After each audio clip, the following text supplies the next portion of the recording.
Uma boa noite a todos. Sejam todos bem-vindos. Que a paz esteja com todos nós. E assim nós vamos elevando nosso pensamento a Deus, agradecendo a oportunidade deste encontro, de estarmos aqui reunidos em nome dEle. Que esse ambiente preparado para nos receber está encharcado de fluidos balsâmicos que trazem para nós o consolo, o alento, o remédio que cada um de nós precisa e que está recebendo neste momento.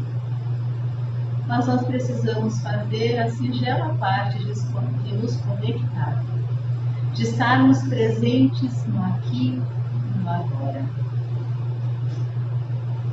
Jesus, o Mestre por excelência, ele nos ensinou essa conexão com o Pai, nos mostrando da importância e de como é extraordinário quando isso nós fazemos. Milagres acontecem, ideias surgem, soluções também. Tanto que ao longo dos dias, do tempo, nós utilizamos esse instrumento da prece, da conexão, para chegar à espiritualidade amiga e conversar, agradecer, pedir, louvar. Porque assim nós estaremos cada vez mais próximos desse reino de Deus que Jesus veio nos falar. E assim, agradecidos que somos, vamos dar início então aos trabalhos doutrinários desta noite. Muito obrigada e que assim seja. Hoje nós vamos falar um pouco da obra Jesus no Lar. É uma psicografia de Chico Xavier, ditada pelo espírito Neio Lúcio. E essa obra, são lições, que Neio Lúcio nos traz, falando, narrando dos encontros que aconteciam na casa de Simão Pedro na época de Jesus, onde se fazia desde lá o Evangelho no lar, na companhia de Jesus. Veja que bênção! Eles tiveram a oportunidade de ter a presença física de Jesus. Mas nós temos também a oportunidade de ter a presença de Jesus em nosso lar quando nós fazemos esse movimento de conexão, esse encontro que a gente vai buscar realizar uma vez por semana ou mais no Evangelho no Lar. Porque Jesus nos disse que basta um ou mais estar reunido em seu nome, lá ele estaria. E é importante, então, a gente ter esse movimento da prece, do pensamento elevado, da gratidão. Tudo isso nos auxilia e muito no nosso dia a dia. E a exaltação à cortesia foi um dos temas que eles conversaram, que Jesus conversou com os seus discípulos na casa de Simão Pedro. E Neio Lúcio, ele vem nos trazer então um texto que ele diz assim: à frente, então, de frente à multidão de sofredores e desalentados, relacionou o Mestre às bem-aventuranças. Então ele falou para os sofredores todas as bem-aventuranças, destacando com ênfase, ele destacou a declaração de que os mansos herdariam a terra. Aqui é o meu primeiro parênteses que eu quero abrir. O que é herdar esta terra? A terra prometida, Canaã. O que representa Canaã no texto bíblico? Por que eles buscavam tanto essa terra prometida? E nas minhas buscas, está lá no Google, que a distância do Egito, quando eles saíram do Egito, fugidos de lá, da escravidão, até Canaã, mais ou menos dependendo do caminho que eles buscassem, dava uma distância de 800 quilômetros. Então eles demoraram 40 anos para fazer esse trajeto, segundo o relato bíblico. Mas nós temos que nos perguntar, será que nós levaríamos realmente 44 anos para fazermos 800 quilômetros a pé? O que o texto bíblico está nos dizendo? Que nós ainda estamos buscando essa Canaã, que é justamente esse reino de Deus. E essa travessia do deserto são ainda os vícios que nós carregamos e que nós precisamos vencer nessa travessia, até a gente alcançar essa terra prometida, esse reino de Deus. Mas veja só, no texto bíblico também diz que Moisés, ele morreu antes de alcançar Canaã. E foi ele que liderou durante muito tempo esse trajeto. Então veja, isso também quer nos dizer muitas coisas. Que nós somos um espírito que está fazendo essa travessia. E que nos momentos derradeiros a gente pode se perder. Por isso da importância da vigilância, da oração, para que a gente não se perca desse propósito de alcançar a terra prometida. É desafiador? Sim, para todos nós, porque nós estamos nesse processo de alcançar, de nos vencer a nós mesmos, não é ao outro, mas sim a nós, sermos melhor a cada dia, através do conhecimento que nós aqui viemos buscar. Quando a gente faz o Evangelho, que a gente lê uma página do Evangelho, que a gente busca um grupo de estudo, que a gente vê na casa espírita, que a gente lê uma obra edificante e que a gente consiga, acima de tudo, não somente ler e estudar, mas praticar. Isso é que vai fazer a diferença quando nós chegarmos, então, ao mundo espiritual. E a afirmativa, porém, dele dizer que os mansos herdariam a terra, soou entre os discípulos de maneira menos agradável. Eles não gostaram de escutar que os mansos herdariam esta terra prometida. E tal asserção não seria encorajamento à ociosidade mental? Eles começaram a se perguntar: se o Evangelho reclamava espíritos valorosos, porque, gente, para nós praticarmos o Evangelho, nós sermos o Evangelho vivo, nós precisamos ser fortes, certo? Porque se a gente pensar tudo que nos rodeia, na grande maioria, quer que a gente se desvie do caminho. Quer que a gente se desvie do nosso propósito. Por isso que para praticar o Evangelho tem que ser forte e valoroso. Nas sementeiras das verdades. Aqui outro parênteses que eu faço. O que é verdade? Se nós pensarmos, dando um exemplo, uma analogia, nós que estamos aqui, penso eu, que todos nós sabemos que somos um espírito, que nós vamos viver para sempre, que nós vamos voltar, porque a gente não vai conseguir consertar tudo e não vai conseguir melhorar tudo de uma vez. Isso é uma verdade. Querendo a gente ou não, isso acontece. O planeta Terra vai evoluir. Com a gente, sem a gente, apesar da gente. A gente querendo ou não. É uma verdade. Mas vejamos. Essa verdade, para cada um de nós, ela chega de uma forma diferente, porque cada um está num momento de vida, num despertar diferente, no entendimento adequado. Poderá ser que nós vamos falar isso para algum conhecido nosso, um irmão, um familiar, um colega de trabalho, enfim. e vai nos chamar de louco. Que é também a base do estudo desse texto do capítulo 9, aonde na época de Jesus era muito comum falar raca e cuspir. E se chamavam louco. E Jesus foi muito contrário a isso.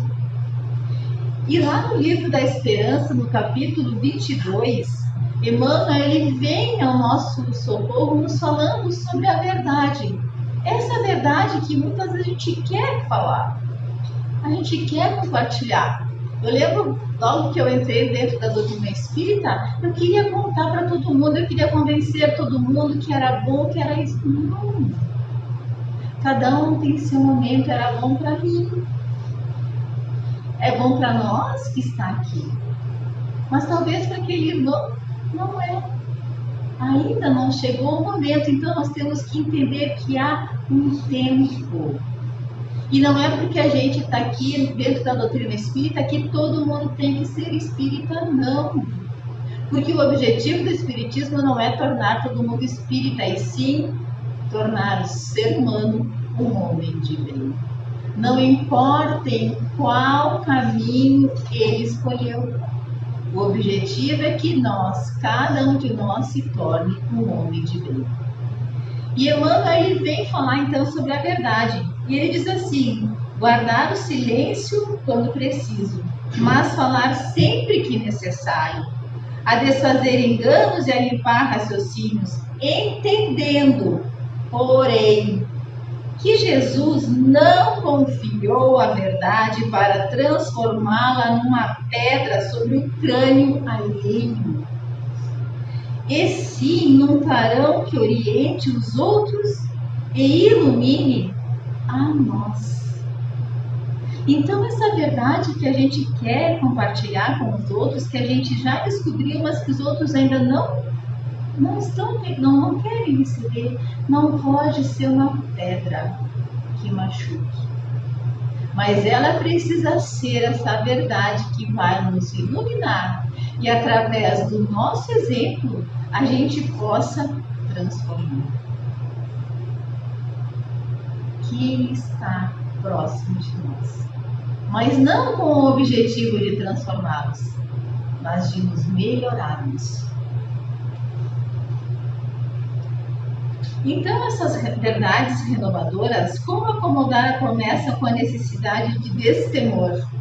Então, eles achavam que o fraco era aquela pessoa que não ia conseguir levar esse manso, ele era fraco, ele não era destemido. E sim, ele tinha que ser forte, então, para levar esse evangelho e o exemplo de Jesus adiante.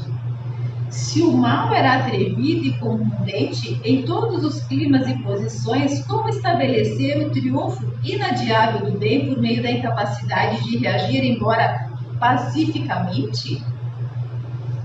Então, meus queridos, a gente sabe que o mal é atrevido, mas a gente não pode se utilizar das ferramentas do ímpio para fazer o bem, para praticar o que a gente já sabe fazer, porque todos nós já sabemos fazer algo bom, todos nós. Nós temos muitas coisas para vencer, mas nós temos muitas coisas que nós já sabemos fazer. E o importante é que a gente faça, repita essas atitudes boas, porque são as ferramentas que vão fazer com que a gente faça mais e melhor. Porque o sentimento que cala em nós quando a gente faz isso é muito bom. A gente se sente bem, o ambiente fica bom. Então a gente quer repetir. Por quê? Porque fisiologicamente isso também libera dopamina no nosso cérebro, libera endorfina. É bom, nos faz bem. Não é só espiritualmente, fisiologicamente, bioquimicamente, isso também é bom para nós. Nessas interrogações imprecisas, reuniu-se a Assembleia Familiar no domicílio de Pedro.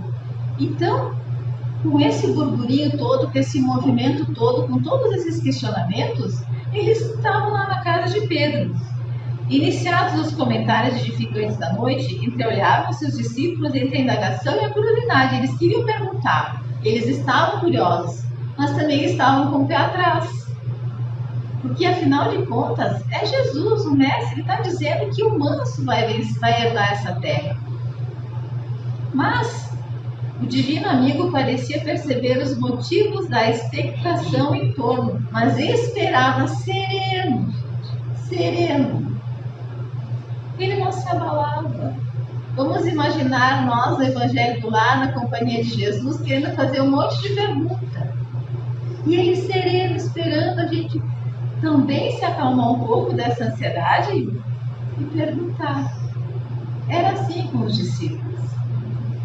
Foi então que Judas, rompendo o véu de respeito que aureolava a presença do Mestre, inquiriu, porque ele era muito falante, ele tinha facilidade com o verbo. Senhor, por que atribuíste aos monstros a posse final da terra? Então, eu vou dar também uma outra conotação para a palavra terra. Eu falei anteriormente que a terra é prometida. A terra está evoluindo. Com a gente, sem a gente e apesar da gente. A pergunta é, nós estamos evoluindo para conseguir, quando nós desencarnarmos e precisar reencarnar, voltar para este planeta que já evoluiu?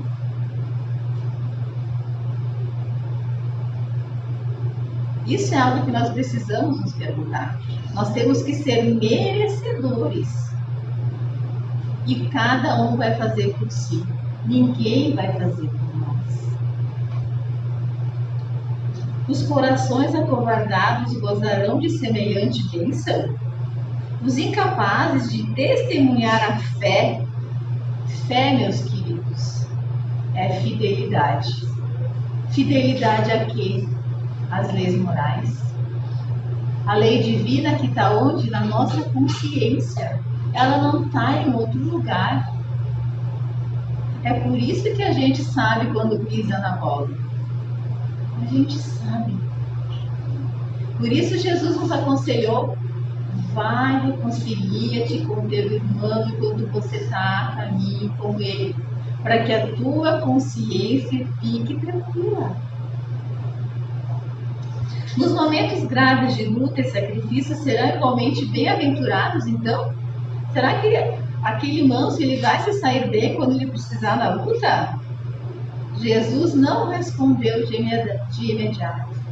Ele continuou deixando esses discípulos perguntarem, pensarem, indagarem, e vagueou a olhar pelos circunstantes, como a pedir-lhes a exposição de quaisquer dúvidas que lhe povoassem a alma. Pedro cobrou ânimo e perguntou: sim, mestre, se um malfeitor visitar minha casa, não devo recordar-lhe os imperativos de do acatamento recíproco? Entregar-me-ei sem qualquer admoestação fraternal aos seus delituosos caprichos, a pretexto de guardar a mansidão a que se referistes? Muito importante a pergunta de Pedro, porque o manso, ele não precisa concordar com o mal. Ele não deve concordar com o mal. Mas ele não precisa usar da pedra para machucar. A gente que já entendeu um pouco mais do Evangelho, do exemplo de Jesus, nós temos o dever de olharmos para o nosso irmão com um olhar maior de caridade.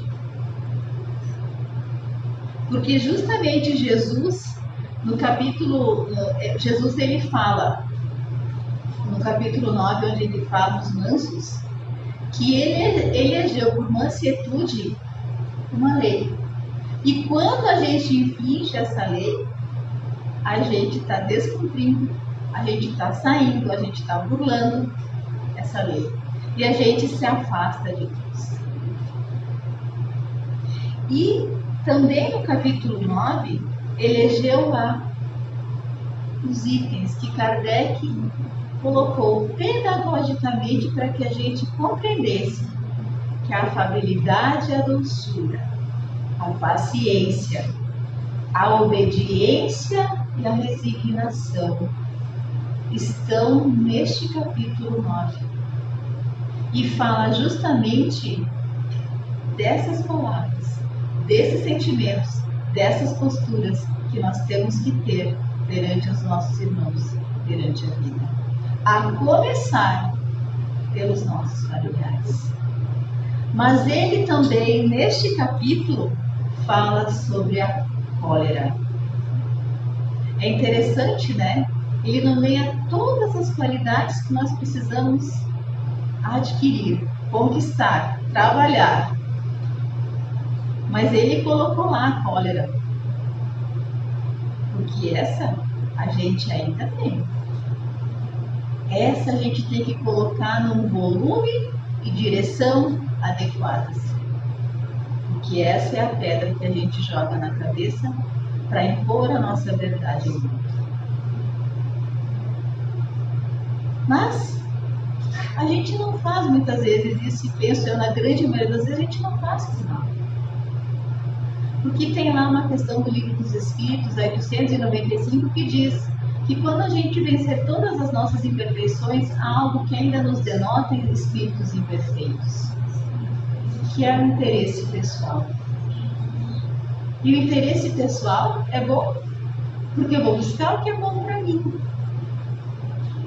Mas, quando nós internalizarmos e conseguirmos praticar a lei de justiça, amor e caridade, nós vamos fazer escolhas que sejam bom para todos, não unicamente, exclusivamente para mim.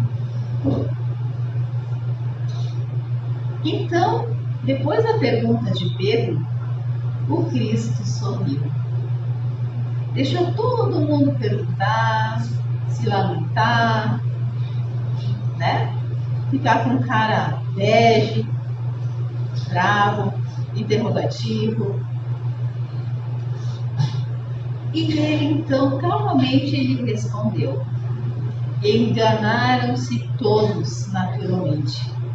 Eu não fiz o elogio da preguiça que se mascara de humildade, nem da covardia que se veste de cordura. Então veja, o manso não tem que concordar com o mal, não tem que concordar com más atitudes.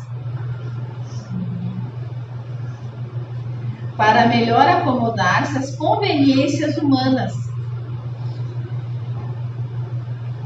Tem algo que nós temos que pensar.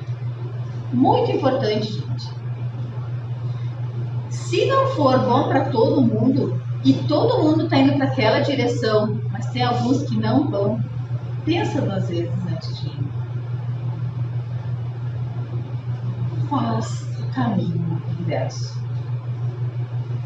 Porque geralmente, quando todo mundo vai para o mesmo lado, neste momento que nós nos encontramos no planeta de provas e expiações, espíritos imperfeitos, esse é o caminho lá. Então Jesus nos ensinou a buscar a porta estreita. Então nós temos que pensar. A doutrina espírita, ela vem nos ensinar o raciocínio, a fé raciocinada, para não buscar e não cair no erro que se apresenta para nós todo instante. As criaturas que se afeiçoam a semelhante artifício sofrerão duramente os instrumentos espirituais de que o mundo se utiliza para reajustar os caracteres tortuosos e indecisos. Exaltai. Então Jesus, a espiritualidade, Deus, ele não se utiliza da violência para nos corrigir. Não. Ele se utiliza do tempo. E o tempo, quem vai fazer é nós. Para chegar antes ou demorar muito na terra prometida. Não é Deus que vai determinar. É as nossas escolhas diárias que a gente faz. Porque a gente pensa assim, amanhã eu penso, quando que eu desencarnar, lá no meu planejamento reencarnatório. Não, gente. O nosso futuro, a nossa próxima encarnação, ela está sendo construída aqui e agora. Não é lá na frente.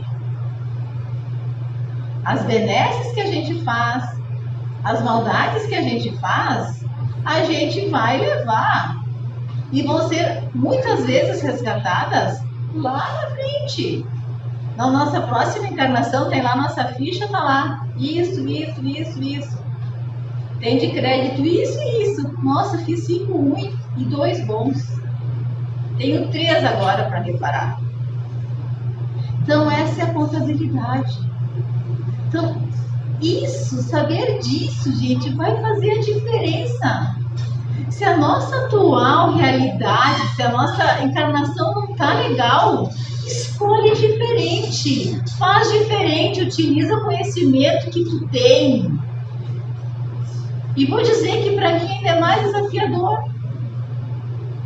Porque eu estudo, eu sou a primeira que leio, eu sou a primeira que se prepara para vir aqui falar. Então, eu sou a primeira que tenho que ouvir. Mas o convite é para todos nós. Porque todos nós temos que chegar nessa terra prometida. Porque imagina, foram várias pessoas que foram nesse deserto, nessa peregrinação pelo deserto, foram muitas pessoas, então somos todos nós. A Bíblia é uma grande metáfora, mas que ela serve para nós hoje. Está tudo lá. Se a gente seguir a cartilha, a gente vai dar bom, vai dar certo.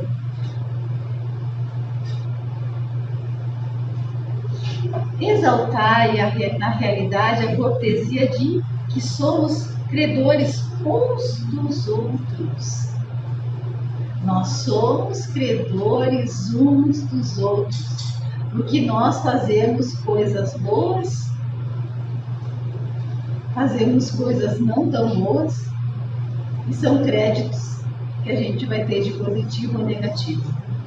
Bem-aventurados os homens de trato ameno, que sabem usar a energia construtiva entre o gesto de bondade e o gesto da compreensão.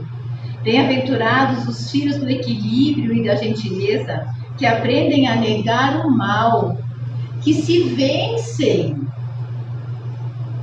A gente precisa vencer os nossos desejos. E cabe a cada um de nós, através da vontade, vencermos. E do conhecimento. Porque o conhecimento nos permite vencer a nossa ignorância. Sem ferir o irmão ignorante, que a solicita sem saber o que pede. Abençoados os que repetem 1000 vezes a mesma lição. E aqui eu vou enaltecer as mães, os pais, os professores, o irmão mais velho que chegou primeiro. Que a gente tem que repetir 1000 vezes a mesma coisa. Não deixa a toalha molhada na cama. Leva o lixo. Fecha a porta. Não é assim? Então, meus queridos, Deus faz isso com a gente. Leva o lixo, fecha a porta. Não deixa a toalha na cama molhada. Seca a louça. É isso que Deus faz. Quando Ele nos oportuniza estarmos aqui, refazendo o que a gente não fez bem, que a gente não lavou a louça direito, que a gente passou por cima do lixo e não levou. Quando a gente entender essa simplicidade do Evangelho e que a gente praticar essas coisas simples do nosso dia a dia, nós vamos dar um salto quântico na nossa evolução. Bem-aventurados aqueles que sabem tratar o rico e o pobre, o sábio e o inculto, o bom e o mau, com espírito de serviço. e entendimento, dando a cada um de conformidade com os seus méritos e necessidades, e deixando os sinais de melhoria, de elevação, bem-estar e contentamento por onde cruzam. Em verdade vos digo que aqueles que pertencerá ao domínio espiritual da terra, que todo aquele que acolhe os semelhantes dentro das normas do amor e do respeito, é Senhor dos corações que se aperfeiçoam no mundo. Porque, meus queridos, André Luiz, ele já disse, os que amam, governam o mundo. Os que amam, governam o mundo.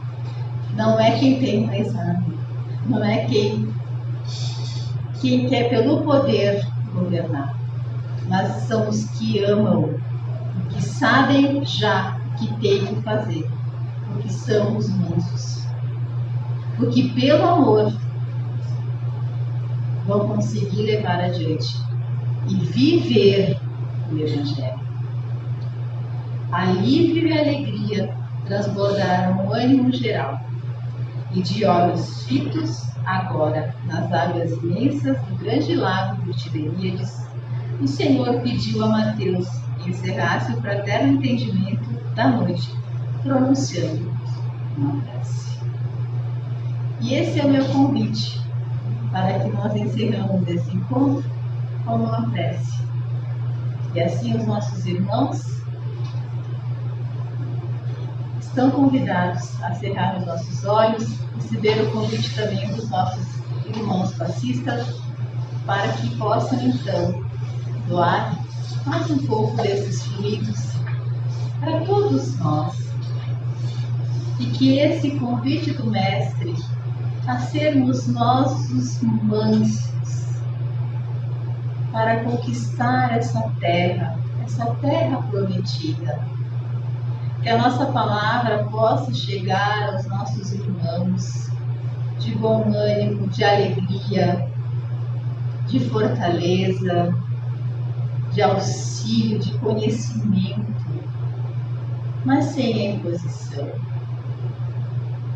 Que as nossas atitudes ao chegarmos aos nossos lares sejam de fraternidade, de gratidão, pelo merecimento, pela alegria da família.